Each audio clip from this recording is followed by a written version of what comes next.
The following was recorded in front of a live studio audience at the Studio 21 Podcast Cafe. This is the United Podcast Network. Welcome to the Friends in Recovery podcast, the podcast that is here to help you, a loved one, or a friend get started down the road to recovery. This is the Friends in Recovery podcast, brought to you by the Genesis House. Genesis House, providing a safe, nurturing environment to heal from addiction since 1992. Please be a friend and share our message with a friend on Podbean, iTunes, iHeartRadio, or YouTube. And now, here are your Friends in Recovery. Hey, welcome everybody to Friends in Recovery podcast. Coming to you live from Studio 21 Podcast Cafe. And as Mike Miles would say, what a lovely place this is. Salem, New Hampshire. Salem, New Hampshire, and it is a lovely place. I got Jeff Zeizel here today with me. Mike is missing, but Jeff was on a few weeks ago, and thank you for coming back, Jeff. My pleasure. Always good to be here, and it's always good to help our friends out there in podcast land. Absolutely. With bringing a positive message. Absolutely, yep. And I think Mike's probably on a golf course or doing something today. Probably working on his tan. and Mike lost some weight. He's in great shape now. That's right. He has to look good. That's right. Good for him. Yeah, we miss him, Mike. So, but Jeff and I were sitting here talking, as we always do, right before the show, whenever we come on, and we're like, what the hell are we going to talk about now? Well, it was a perfect segue because you said, Mike is looking good and feeling good, and actually we said, why don't we talk about wellness? Exactly. Wellness and recovery. And that's what it is. But before we start talking about wellness, let's thank Genesis House for everything. I know, everybody at Genesis House is working hard for anybody who comes in. You know that too. Right. You send some of your folks down to us, and we really appreciate it. Yeah. A few people down there now. Absolutely, you do. And to get a hold of I don't even know Mike's cell phone number, so look back on some of the old shows to get his number. or call Genesis House. Call Genesis House at 800-737-0933. That's 800-737-0933. And Ed, I believe in the show notes you will put his number, right? Mike's number is in the show notes. Okay. He can be reached at 978-746-1717. And that is Mike Miles. You can call him morning, noon, and night. Call him about 3 o'clock in the afternoon. Three and just tell usually him, works. Yeah, tell him Ed and Jeff sent you. So the other important thing, too, is that we want you guys to subscribe. Subscribing is important to us because it will definitely bounce back to you guys and let you guys know there's a new show. We're on every Tuesday at 4 o'clock. We come to you live, as we are today. And you also can get us on, you don't know this, Jeff, but you can get us on Facebook Live. Oh, that's Now we're fantastic. on Facebook Live, and That's we're doing awesome. really well on that. A couple of shows ago you were on, I forgot to mention it. But yeah, Facebook Live also. So hit that subscribe button no matter how you're getting us on YouTube or your favorite podcatcher, and it'll be there every Tuesday at 4. So, Jeff, you want to start the topic here? Yes, I would like to. So, as we know that being in recovery is a bit of a journey, and we are all different people. We have different backgrounds, different experiences. We respond to events differently. We have different constitutions. And as Oscar Wilde once said, just be yourself. Everyone else is taken. I like that. It's a good quote. Yeah. So, but when we look at, ongoing recovery, going to meetings is a sort of cornerstone of many people's foundation in recovery. However, not everyone always goes to 12-step meetings. There are many roads to Rome. Mm-hmm. And what's the goal of recovery? So Ed and I had this conversation earlier that, if you're in recovery, but your life is such a struggle and you're remarkably unhappy and you're very depressed and you're anxious and you're miserable, that's when people say, what's the benefit of recovery? Mm-hmm. Because I'm so unhappy. And we know statistically that 75 to 80% of people who are abusing substances often get there because they're self-medicating themselves. And we know many people who are just depressed and anxious and just in a bad place, whether it's having PTSD or having some other personal relationship issue or divorce or marital problem. They sometimes self-medicate because they're just so unhappy. And then, of course, the ongoing self-medication leads to addiction. Yeah, exactly. So when we think about wellness, we want people, it's not just about being clean and sober, it's about being clean and sober and enjoying the journey of life. Living a life. Living a life. Yeah, exactly. Because how many people enter that realm and will make comments like, I was better off when I was using or drinking. Oh, I hear it all the time. I hear it in meetings all the time. I really do. And what that tells us is that, there's something missing. And we also know that, one of the things I like to always remind people that addiction is a brain disorder.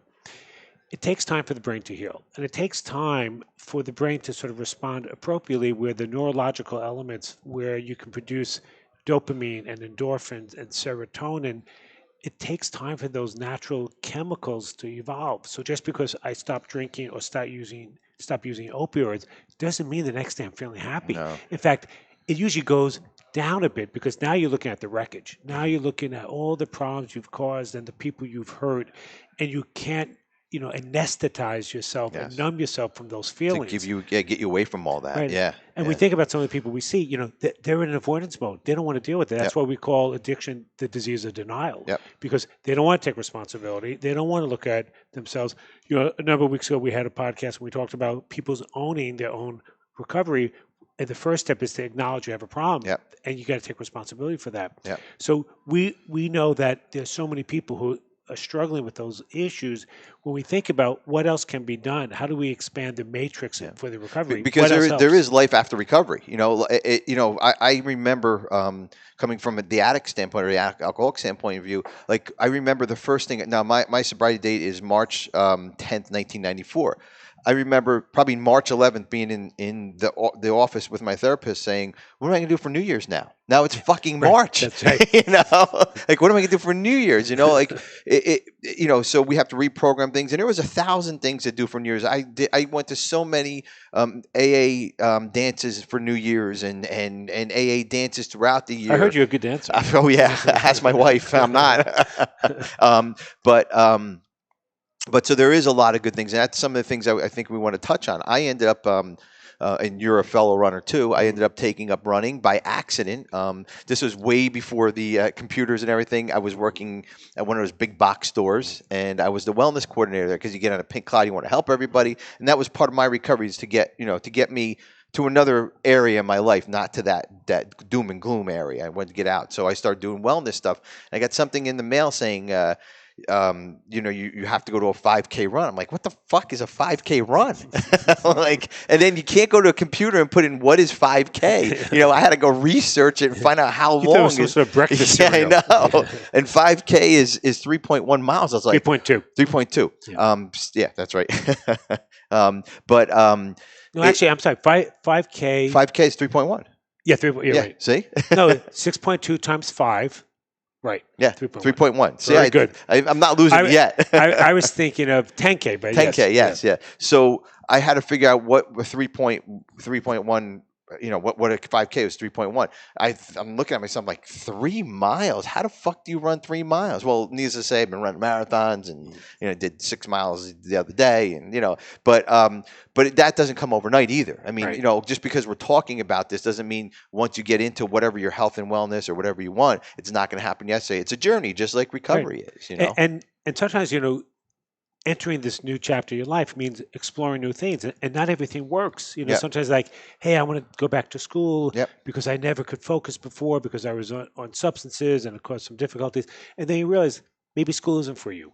So you have to sort of be open and be willing to explore what else may be there. But running is a perfect example, because we were just talking about how addiction and substance abuse is a brain disorder. So what do we know that happens to the brain when you use these substances? Well, the human being is really about the reward system. Yep. So we take these chemicals in our body, and alcohol is a chemical, alcohol is a drug. We take these chemicals and we have a neurological response. There's a synaptic movement. There's a part of the brain that creates these chemicals called dopamine. Mm-hmm. So what's dopamine? Dopamine is a pleasure-producing chemical. So when we do these substances, our brain gets elevated, we produce these chemicals, and we feel good. So you ask yourself, so what's so bad about doing these things? Well, at that point in time, maybe it doesn't feel like anything's bad, but you're entering that dark vortex, which is bringing you down. So, the kids, the teenagers who go to their parents' medicine cabinets or their grandmothers or their friends' houses, and they steal a Percocet, an opiate, they take that drug and they say, boy, this is great. This feels so good. And they don't think there's anything wrong with that until the brain then gets addicted, Yep. and the body gets addicted to these And you substances. can't get that feeling anymore, right? That's right. Is that Then what you're happens? chasing it Yep. because now the body cannot produce Yep. enough dopamine to give you pleasure. And that's what we actually look at tolerance. I need more and more to get the same effect. Yep. And then when I don't take it, I'm going to start going through withdrawal. So now you're no longer talking about euphoria and pleasure. Now you're talking about not going through withdrawals and getting sick and The detox. addiction piece of everything. Right. Yeah. So people will often hear how people will use just to not be sick. Yeah, absolutely. Well, we're going to take a break here, Jeff. We're going to talk a little bit more about some of those pleasures that we can do sober, and and some of the things that this kind of where we can even careers people turn this into. And we'll look at wellness and how that helps people. Absolutely. Absolutely. We'll be right back, guys. Thanks.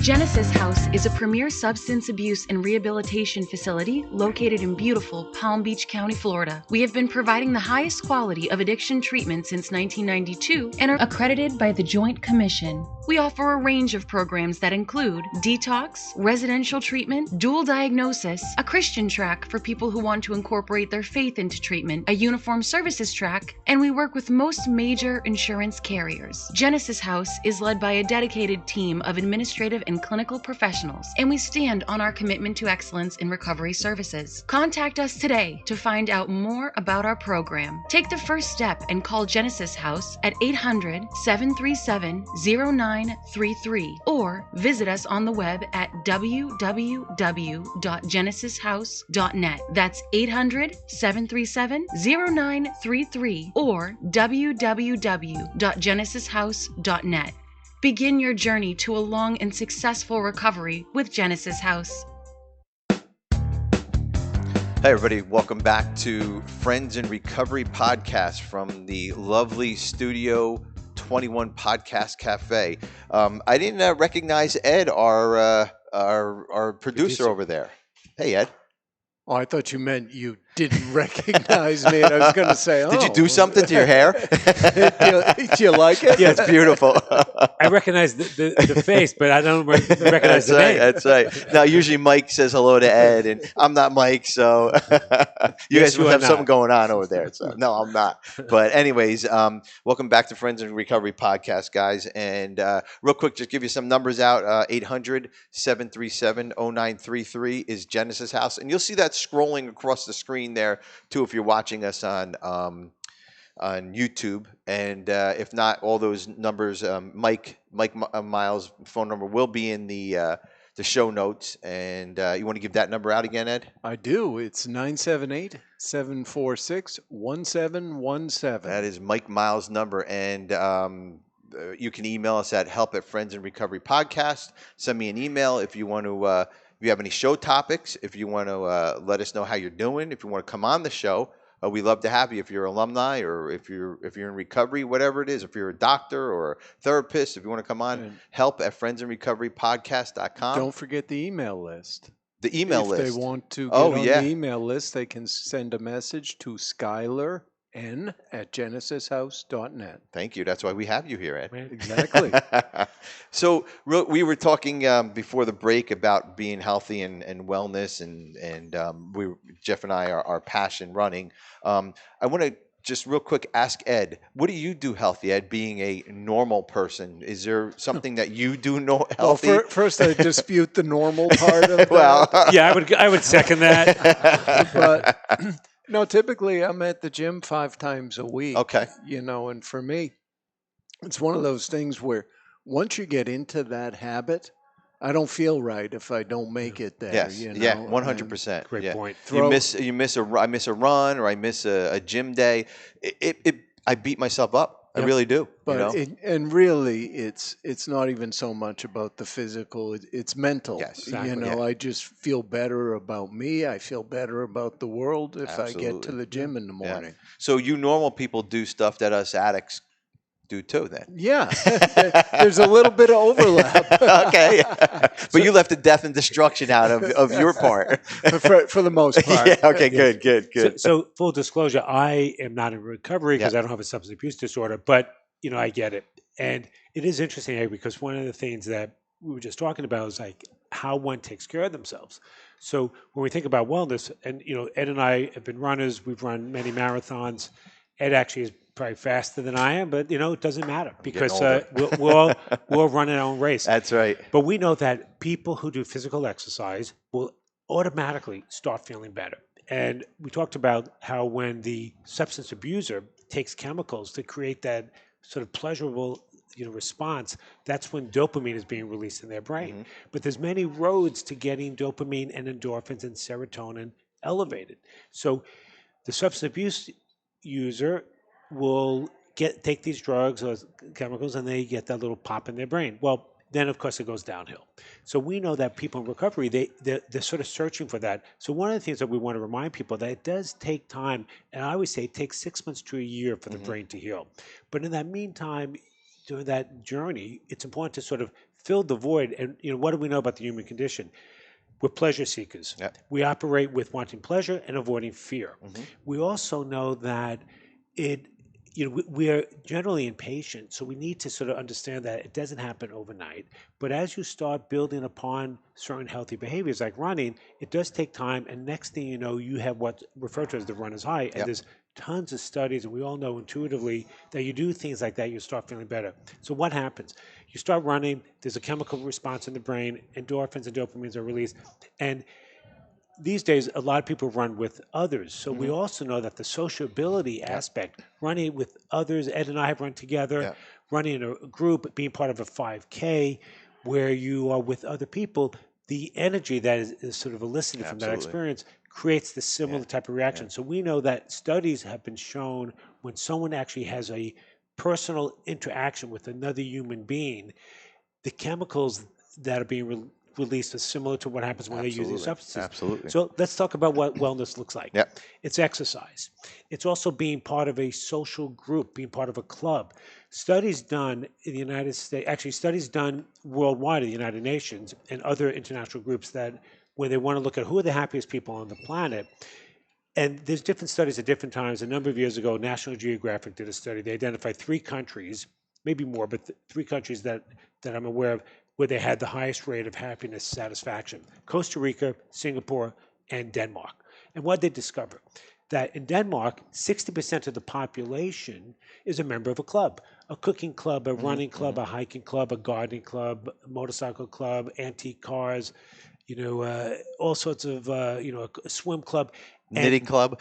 Knitting, exactly. So there's a sense of camaraderie. When human beings are not solitary creatures. We're part of a community. Yeah. We need that interaction to the point where Absolutely. the European Union has said those who are imprisoned in Europe are not allowed to be in isolation because it damages the brain so much that it's actually considered a crime against a person. Well, also in recovery, we never want to isolate either. We, Exactly. even at Genesis House, we try not to give out single rooms at Genesis House. We do have a few, but for somebody who requests it, maybe for health reasons. But we don't want you guys being isolated because in the middle of the night, we're just social creatures, and we need to. Because the first thing I remember doing was always going to the bar, looking for my drug dealer, getting my cocaine, and sitting in a bar by myself and drinking and running to the bathroom doing cocaine. That was my extent of my life when I was using.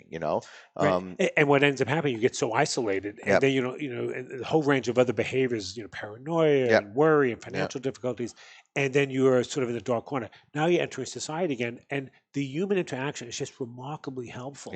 So we know that people who have friendships do well. So I would say that when you're entering recovery or dealing with difficulties in life, remind yourself of the 4 F's. What are the 4 F's? Have your friends, have your family, have fitness, and have faith. And faith may mean many things to people, so it's not necessarily organized religion. So what can faith be? Walking in the woods with friends or by yourself or taking a dog. And we also know, by the way, those people who have dogs or cats, but mostly dogs, report high levels of personal satisfaction and happiness.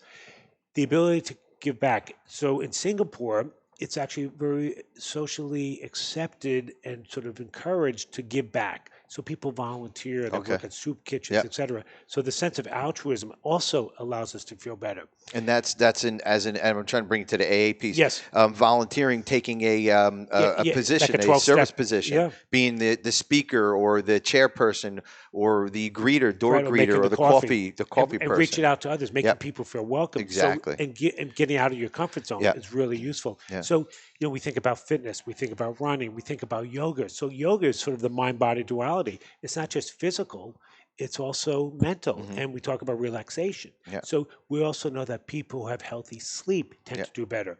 There's a study that shows if you spend 2 hours a week walking in the woods or in wilderness or nature, and it doesn't have to be 2 hours of one lump sum. It could be 15 minutes. overall. Right, in Yeah. total, right? Could be 15-minute intervals. You automatically will start feeling better. And we want people to do the things that allow them to feel better. Those who meditate on a daily basis Mhm. allow themselves to feel better. Absolutely. So there's many roads to Rome, and having hobbies and interests, Yeah. also playing sports, etc. And it just doesn't have to be running. You and I just share Right. that passion, and that's why we Exactly. talk about running. But it could be anything. There's men's softball leagues, and we got to be careful of those too because they go out and drink afterwards. So, but there are different sports, and we're not just limiting it to it's just we know running. That's all. That's right. And we know that running is such a powerful experience Yeah. because it is like sometimes you get in the zone and we can feel the chemicals Yep, allowing absolutely. us, to sort of Absolutely. feel pleasure. And the other thing that recovery brings, and also being involved in something, either running or whatever, you start becoming mindful of your nutrition, what you're eating, what the things I put into this body is what I'm going to get out of this body. So if I put shit into it, I'm going to get shit out of it. Right. And when I'm on the road and I'm sitting in the Marriott eating a bowl of ice cream, I know my morning run's going to suck the next Yeah. morning because I just ate this whole bowl of fucking sugar. Yeah. Oh. And it's really about, we can reward ourselves, it's not extremism, No. but we can reward ourselves a little bit. Ed, you bring a great point because you work hard taking care of your physical body. And by the way, we only have one body. Mhm. And whose responsibility is it to take care of our body? It's ours. Yeah. And most people separate from the neck down. They don't Yep. think about their body. They think about what's in their head. And, Yeah. and it's really the connection. Yep. And those who exercise on a regular basis tend to report higher levels of happiness and satisfaction. Absolutely. And you have more energy, Yep. and you sleep better, Yeah. and you're more efficient, and things like one's sex life improves. So there's Yeah. a whole range of things that actually allow us to feel better. Ed brought up a good point, which he said he goes to the gym 5 days a week. He does when he stops The other going. Ed. Right, Ed the producer. When he doesn't exercise, he misses out on something. He doesn't feel okay. Yeah. So we know that to create healthy behaviors and habits, you got to do something generally 21 days in a row. Yep. And then you can start shifting and you just will enjoy the journey of life so much more. And it's not going to be easy doing that 21 days in a row. It's hard. I mean, sometimes I'm into the running thing 25 years, and the other day I went for my long run and I was like, I don't even want to do this. I don't want to do it. The first mile, I'm like, I'm going to quit. I'm only going to go X amount. But you have to talk yourself into it. But when I got done, my 7 miles, I was good. I'm like, thank God I did it. I had that great feeling. I knew I accomplished something, and it felt really, really good. And then you feel good about yourself because you achieve. So what's the best way to improve self-esteem? Set a goal Yep. and achieve. Exactly. And the more significant goal, the higher the improvement in self-worth. Absolutely. So taking out the trash, Yeah. you're not going to have a big, upside. Running a marathon, you may. Yeah. Well, taking out. Ed, did you have something to get back to? I was going to say, and I've found too with the bike riding, sometimes I'll think, okay, I'm going out to ride 50, and I'll be in the process of talking myself out of it. So, if you know yourself, I say, okay, well, go do 10, and see how you what feel goes from there. Yeah, and 9 times out of 10, you're going to do the whole. Yeah, that's right. Exactly. Because you got to in life. It's always best to break it up into bite-sized pieces. So when the Navy SEALs one day at a time. One day at a time. Exactly. Perfect example. So Navy SEALs, when they go through BUDS, Hell Week, 5.5 days of no sleep, what do they say to themselves? They don't say, oh my God, I'm going to be up for 5.5 days. Yeah. What they say is, I got to make it a lunch. Yeah. I just got to get to this next junction. Yeah. You run the marathon. Let me get to the 5K mark. Yeah. Let me get to Boston. 10K. Let me get to Wellesley. Yeah. Let me get to the hills of Newton. Yeah. And next thing you know, you break it out and you're there. That's how I run every marathon. You break it out. I don't look at it 26.2 miles. I look at each, Right. Then 20 miles comes in and you're screwed. 20. Right.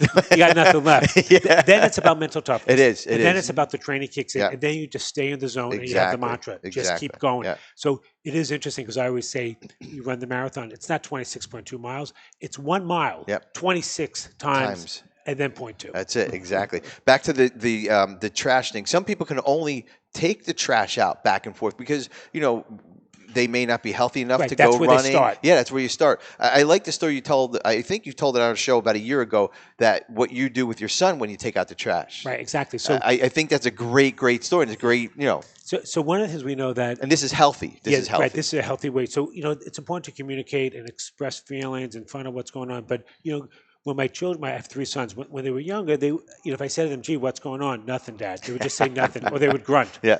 So what we discovered with particularly young men, with boys, when you do an activity with them, like taking out the trash, that's when you can actually have a conversation. Yeah. So, Jared, Simon, Austin, how's it going? Yeah. And I would say I would have a 100-yard conversation.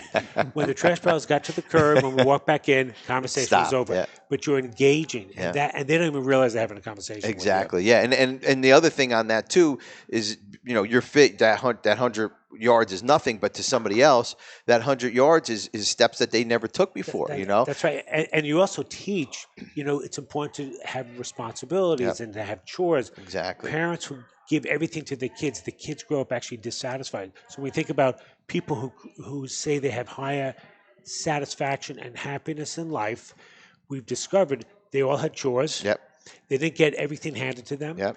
And regardless of wealth, they had paper routes, or they had to take the trash out, or walk the dog, or make sure they cleaned their room, regardless of wealth. Yeah. So those who did certain things were, number one, happier in life and much more productive, more rewarding. And I'll tell you a quick story about that. My daughter, I want kids, typical kids. She wanted a paddleboard. And I said, there's no way I'm buying a paddleboard just to give to you and it's going to sit in a fucking closet and collect dust. So I made her work for it. I made her not work for it, but she had to walk 3 times a week, 10 minutes 3 times during the week, and 10 minutes one day out of the weekend.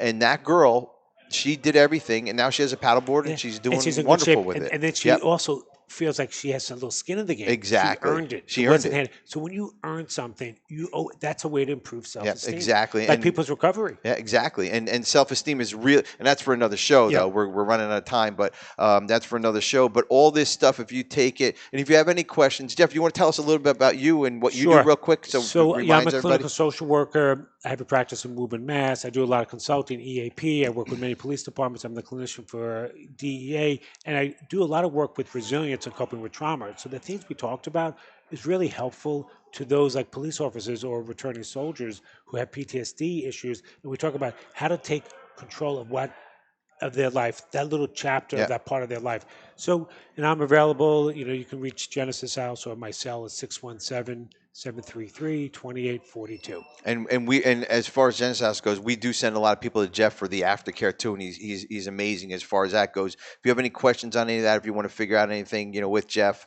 there's plenty of times that I call Jeff up, just running things by him, right. and then I do interventions together. I do a lot of training. I speak at conferences. Yeah, so he's a wealth of knowledge. Use him, and his number will be in the show notes too. So, well, guys, that's all we have for today. Jeff, it was good seeing you again. Maybe another couple weeks you'll show up again. Love to. Thank you, everybody. And Mike, we miss you. And we'll see you next week. Take care, everybody. Stay sober. The views and opinions expressed by the hosts, guests, or callers of this program do not necessarily reflect the opinions of the Studio 21 Podcast Cafe, the United Podcast Network, its partners, or affiliates.